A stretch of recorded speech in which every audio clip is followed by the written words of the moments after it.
وبحضور محافظ العقبة خالد حجاج وعدد من مدراء الدوائر وأبناء المجتمع المحلي، وقع الحاضرون على رسالة يحملها الرحال السوري إحسان جاد الله نصر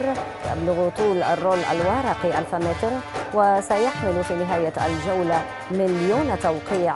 من محافظات الأردن، ولاء وانتماء لجلالة الملك عبد الله وشكره على مواقفه تجاه العرب وتجاه الشعب السوري، علما بأن محافظة العقبة هي محطة من محطات الرحالة، وتم التوقيع على الرسالة من الفعاليات الشعبية والرسمية. أهم أهداف هذه الرسالة نحن ما بدنا نفرجي يعني الشعب الأردني حبا وولاء لجلالة الملك، بدنا نفرجي العالم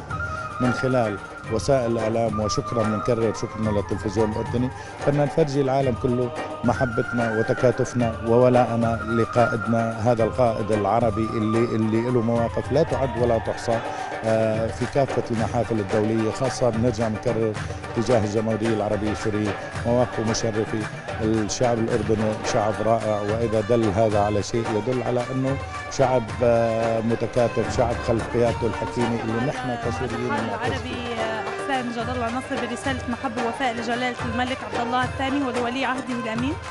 وللشعب الأردني على ما قدمه من مواقف مشرفة تجاه الشعب العربي بشكل عام والشعب السوري بشكل خاص. نتمنى هذه البلد تبقى آمنة وترجع الأمن والأمان لسوريا الحبيبة. وشكرا.